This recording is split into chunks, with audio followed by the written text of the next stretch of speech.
Assalamualaikum warahmatullahi wabarakatuh. Izin memperkenalkan diri, nama saya Wian Fahrul Walidin dari jurusan Bahasa Sastra Arab semester 2. Di sini saya akan membahas sedikit tentang nahwu, yaitu tentang berbagai macam apa aja yang dipelajari oleh ilmu nahwu.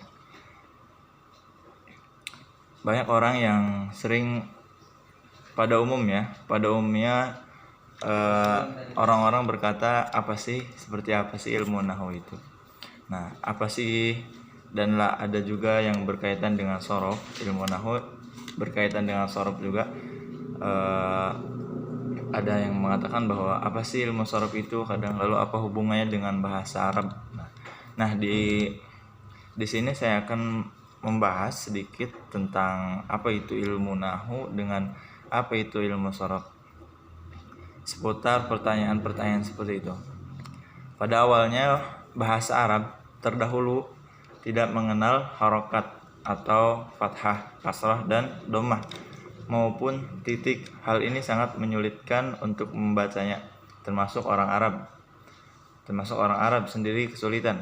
Kemudian bahasa Arab berkembang, mulai diberi titik satu dengan yang lainnya bisa dibedakan secara visual. Namun untuk sebagian kalangan membacanya tetap saja sulit. Apakah dibaca fathah, kasrah, atau dhammah? Disinilah kedua ilmu ini, yakni nahwu dan sorof, berperan. Ada juga yang berkata bahwa apa itu ilmu nahwu secara literatur. Terkadang ilmu yang mempelajari prinsip ilmu nahwu itu jika didefinisikan sebagai ilmu yang mempelajari prinsip-prinsip untuk mengenali kalimat-kalimat bahasa Arab dari sisi i'rab dan binanya. Jami'ud Durus Syekh Mustafa. Namun sederhananya adalah dengan ilmu nahwu kita bisa mengetahui bagaimana membunyikan bagian akhir dari suatu kata dalam struktur kalimat. Contoh, Allahumma alhamdulillahi rabbil alamin. Mengapa huruf dan pada kata alhamdu dibaca dhammah, du, ya, berbunyi du, bukannya kasrah, di gitu, di ke bawah, ya, di kasrah, atau fathah, yaitu da, ya. Jawabnya adalah karena struktur kata alhamdu berperan sebagai mubtada. Hukum mubtada ialah dibaca rafa, yang ketika di awal kalimat ia harus dibaca dhammah. Maka dengan nahwu kita bisa memahami suatu kata dalam struktur kalimat. Lalu bagaimana kita bisa membaca huruf pada awal atau pertengahan kata? Jika nahwu hanya membahas cara membaca harokat akhir kata saja, disinilah ilmu sorof berperan. Jadi saya di sini membahas antara ilmu sorof dengan ilmu nahwu, kaitannya dengan ilmu nahwu dengan ilmu sorof. Nah, sekarang ilmu sorof, apa itu ilmu sorof, ya? Secara literatur, ilmu sorof adalah ilmu yang mempelajari prinsip-prinsip untuk mengenal pola-pola kalimat dan kondisi-kondisinya. Jami'ud Durus Syekh Mustafa. Namun sederhananya adalah dengan ilmu sorof kita bisa mengetahui pola kata, karena setiap kata dalam bahasa Arab memiliki pola. Contoh kata masajida, masajida,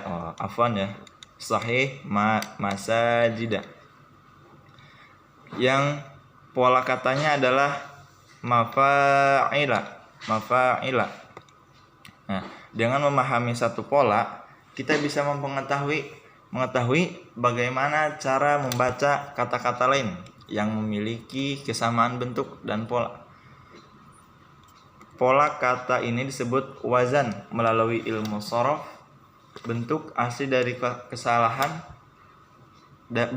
kosakata. Adapun untuk membaca harokat akhirnya kita kembalikan pada kaidah-kaidah nahwu. Nah, di kalangan pesantren terdapat istilah bahwa nahwu adalah bapak dan sorob adalah ibunya. Nah, berperan untuk mengarahkan. Maksudnya adalah ilmu nahu berperan untuk mengarahkan bagaimana seharusnya suatu kata dibunyikan, seperti layaknya seorang bapak yang berperan dalam meluruskan kesalahan, mendidik dan mengarahkan. Sedangkan ilmu sorof dianalogikan dengan ibu, karena dari ilmu sorof lah terlahir beragam kosakata yang sesuai polanya masing-masing. Seperti layaknya seorang ibu yang berperan melahirkan anak-anak untuk memahami gramatika bahasa Arab. Setidaknya harus memahami dua bidang ilmu ini, karena selanjutnya nahwu dan sorof sebagai modal untuk memahami ilmu gramatika bahasa Arab lainnya, seperti ilmu badi, ma'ani, dan bayan, atau yang lebih dikenal dengan ilmu balaghah. Nah,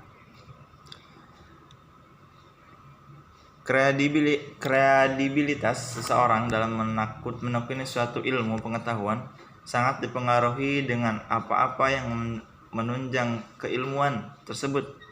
Bisa dibilang seorang pakar tertentu tidak akan bisa menyelesaikan proyeknya kecuali dengan bantuan pakar dalam bidang lainnya. Sebagai contoh adalah seorang sipil akan sangat membutuhkan gagasan dan rancangan arsitek. Seorang sipil begitupun sebaliknya.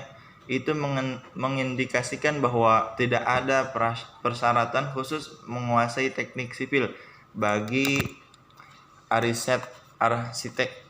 Begitu juga tidak ada persyaratan khusus menguasai arsitek bagi sipil. Semua hal itu tidak berlaku bagi ilmu bahasa Arab. Bahasa Arab menjadi persyaratan bagi seorang yang ingin mendalami ilmu agama, terlebih khusus ilmu tafsir dan ilmu hadis. Bahasa Arab di sini bukan berarti yang penting bisa berbahasa Arab seperti kalam maupun kitabah ataupun keterampilan lainnya. Akan tetapi menguasai ilmu cabang bahasa Arab seperti nahwu, sorof, balaghah, dan lainnya.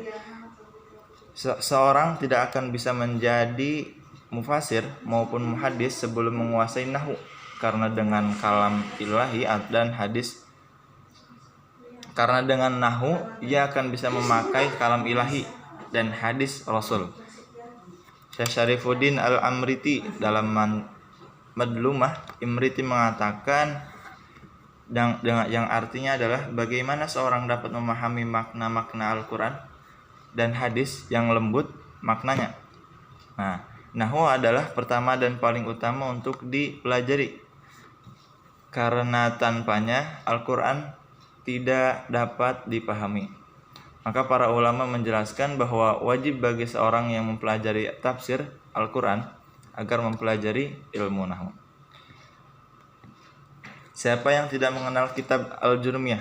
Kitab ini sangatlah masyhur ya di kalangan santri maupun para ulama. Nah, sangat populer, bisa dikatakan sangat populer. Banyak pada kalangan pesantren. Kitab ini biasa digunakan untuk mempelajari bahasa Arab bagi pemula. Tak asing lagi di kalangan pesantren saja.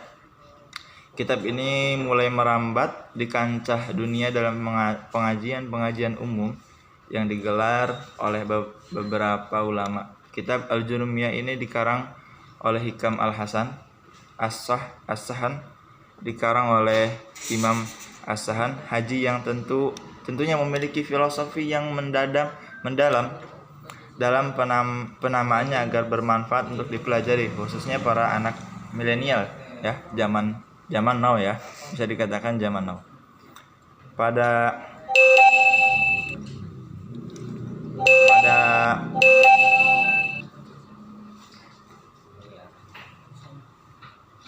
Pada hakikatnya, kitab yang terkenal dengan pembahasan ilmu gramatikanya ini mengandung banyak filosofi yang tidak banyak diketahui di kalangan masyarakat. Hal ini dikarenakan banyak yang mempelajarinya di luar pembelajaran bahasa Arab. Hal tersebut bukanlah suatu yang tidak wajar, justru membuka wawasan untuk banyaknya masyarakat yang sedang mempelajarinya, terlebih dari mereka yang bukan dari kalangan pesantren. Sangat jelas sekali bahwa sebuah organisasi diperumpamakan dengan al-kalamu yang di dalamnya tersusun oleh beberapa elemen. Salah satu yang dapat dijadikan contoh adalah kreasi antara kitab Al-Jurumiyah dengan ilmu keorganisasian. Bab pertama dalam kitab ini membahas tentang kalam yang mana mempunyai arti kalimat dalam bahasa Indonesia.